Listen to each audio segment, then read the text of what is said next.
고용시장 칼바람이다. 불러주는 데가 없어요. 이게 여러분 사실일까요?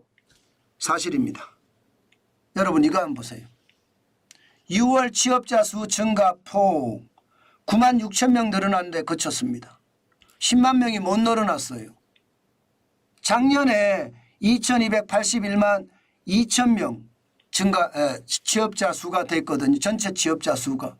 올해 6월에는요 2890만 7천 명. 예, 겨우 말입니다. 9만 6천 명이 늘어난 수치입니다.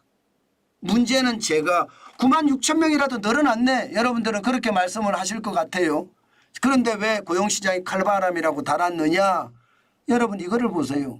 이거를 보면 고용시장은 활활 타오르고 있습니다. 여러분들이 말씀하신 것처럼 말입니다. 2024년 6월에 2890만 7천 명. 예. 15세에서 64세 고용률이 69.9%. 1989년 통계 작성 이래 6월 기준 역대 최대. 난리가 아니죠. 난리가 아니죠. 활활 타오릅니다. 그런데 이게 활활 타오르는데 제가 칼바람이라고 이야기한 것은 바로 이것 때문입니다. 실제로 6월에 9만 6천 명이 늘었지만 60세 이상을 제외를 하니까요. 16만 2천 명밖에 안 됩니다. 그것도 마이너스예요. 16만 2천 명이 줄었다는 뜻입니다. 그만큼 말입니다. 세금 풀어서 60세 이상의 고용만 늘린 거예요. 25만 8천 명. 그런데 지금 15세에서 29세 청년들은 어떻습니까? 14만 9천 명이 줄었습니다. 충격적이지 않으세요? 일하고 싶어요. 일 못한다는 뜻이에요. 청년 실업률이 그만큼 늘어난다는 뜻이에요.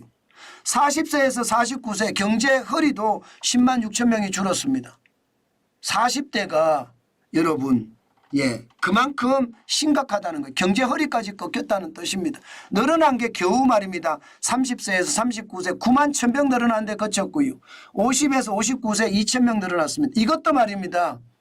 기본적으로 저는 세금주도 일자리가 여기에 포함이 되어 있기 때문에 사실상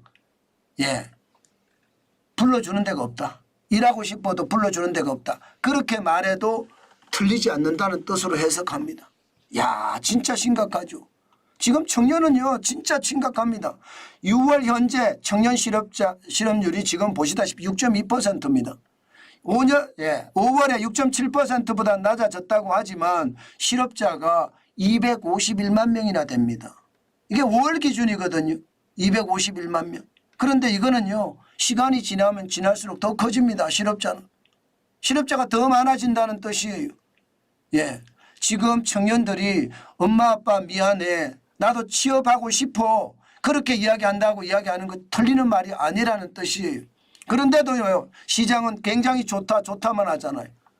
시장은 고용률 자체가 통계 작성 이래 역대 최대인데 무슨 얘기야 이렇게 이야기하잖아요. 이게 말입니다. 어디서 많이 듣던 이야기 아니에요. 문재인 정부 때 많이 들었잖아요. 세금 주도 일자리만 계속해서 만들어내서 실제 취업자 수는 역대 최고를 기록을 하고 있지만 사실상 노인 알바를 빼면 최악의 숫자가 나온다는 것. 16만 2천 명이 줄어든다는 것. 왜 이거 수정을 못할까요? 저는 여러분 다시 한번 말씀을 드리지만 고용은 경제에서 가장 중요한 요소입니다. 이 고용을 많이 시키려고 그러면요 최저임금 낮추고 주 52시간제 폐지하고 말입니다. 중대재해기업처벌법 등등등 기업을 옥죄는 법안들 느슨하게 좀 만들어줘야 돼요. 그래야지 기업이 고용을 합니다. 고용을. 지금처럼 이렇게 하면 여러분 고용 안 해요. 그러니까 고용시장에 칼바람이 분다.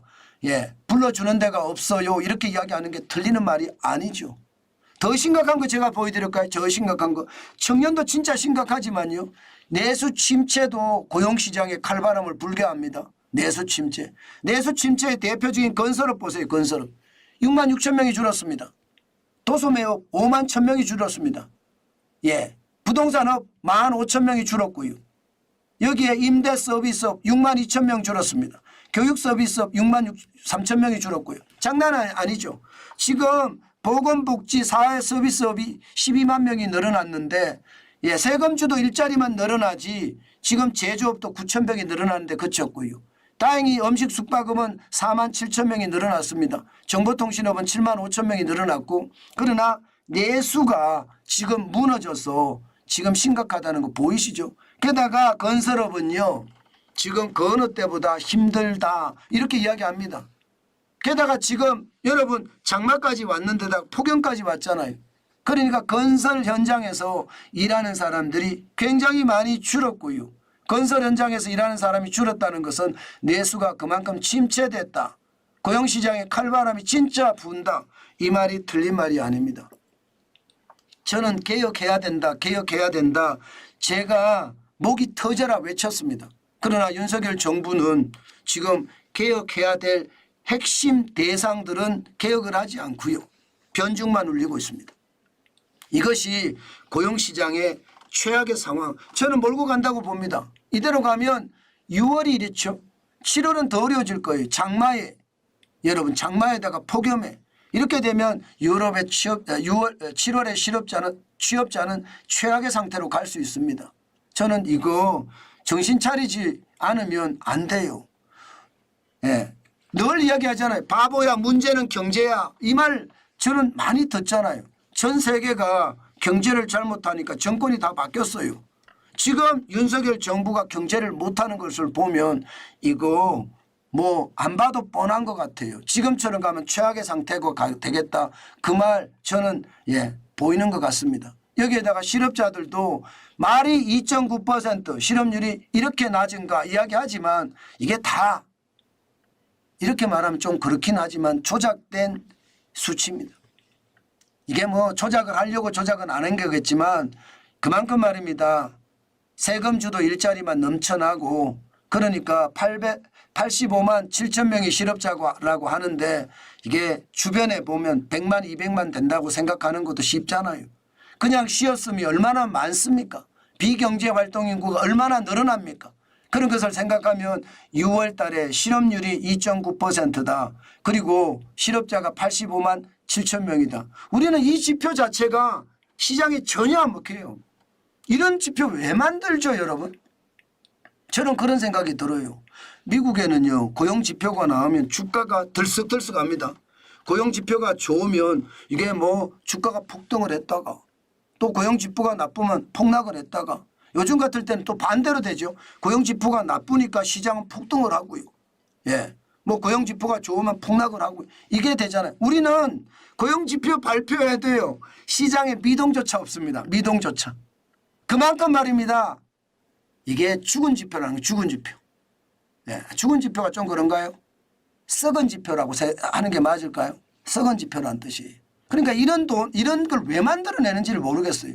세금 들여서 공무원들 수십 명을 투입해서 이런 지표들을 만드는데 참 답답하죠. 이런 쓸데없는 지표가 나오니까 옛날에 문재인 정부 때 그 생각이 나네요. 청와대 상황실, 청와대에다가 이 일자리 상황표를 만들고 계속 브리핑하겠다고 한 이야기 말입니다. 결국은 실패했잖아요. 이게 여러분 경제는 이게 규제가 심하고 또 규제가 강화되는 것 이것은 경제를 더 옥죄는 거거든요. 제발 윤석열 정부가 저는 정신 차려야 된다고 봐요. 지금처럼 최악의 상태로 계속 가잖아요. 저는 경제 더 나빠진다고 봅니다. 지금처럼 가다가 보면 최악의 상태도 온다고 봅니다. 제발 문재인 정부를 답습하지 말고 윤석열 정부처럼 철학을 가진 경제 정책을 폈으면 좋겠습니다. 아직도 기회는 저는 있다고 봅니다. 그 기회를 잘 살려야 된다고 봅니다. 지금처럼 가서는요 최악으로 갑니다.